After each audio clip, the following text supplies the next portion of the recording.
नमस्कार। जैसा कि आप जानते हैं कि भगवान श्री राम ने वनवास भोगा, लेकिन श्री राम के जो पूर्वज थे उन्होंने कोई वनवास नहीं भोगा, जबकि एक ही राज्य था, एक ही सिंहासन था। तो इसके पीछे क्या कारण रहा?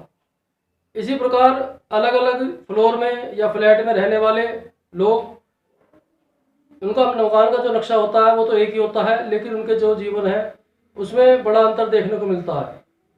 कारण यह है कि जीवन स्तर पर वास्तुशास्त्र के अलावा व्यक्ति की जन्म कुंडली का प्रभाव भी बहुत ही महत्वपूर्ण होता है।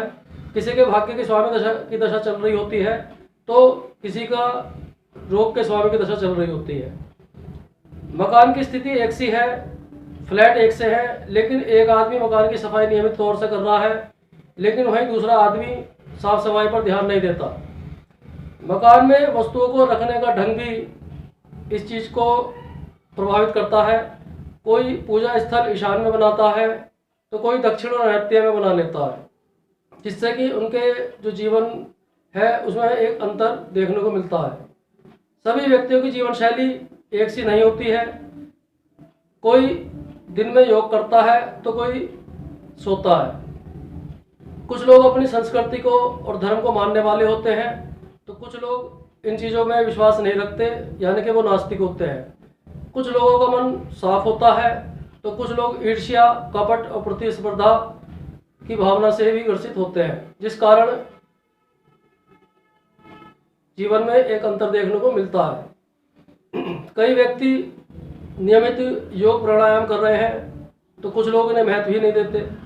कई बार ऐसा भी देखा गया है कि फिश एक्वेरियम लोग रख लेते हैं, यानी कि वो गलत दिशा में भी रख लेते हैं। पानी की टंकी है वो अग्नि दिशा में रख देते हैं, या इलेक्ट्रॉनिक सामान है या गीजर है वो ईशान कोण में रख देते हैं, जिससे कि समस्याएं पैदा होती हैं। कुछ लोग रत्न, जाप और दान करते हैं, तो कुछ इन चीज़ों पर विश्वास ही नहीं रखते, जिससे कि एक जैसी वास्तु स्थिति होने के बाद भी अलग अलग जीवन लोग जीते हैं। कोई सुख भोगता है तो कोई दुख भोगता है। आज आपने जाना कि अगर एक जैसी वास्तु स्थिति है तो क्या कारण रहते हैं। लोगों के मन में सवाल होते हैं कि हमारे फ्लैट एक जैसे हैं, लेकिन हम सुखी हैं या हम दुखी हैं, और जबकि दूसरा सुखी है या दुखी है। आज के लिए बस इतना ही। आगे एक नए विषय के साथ प्रस्तुत होते हैं, तब तक के लिए आगे दीजिए। नमस्कार।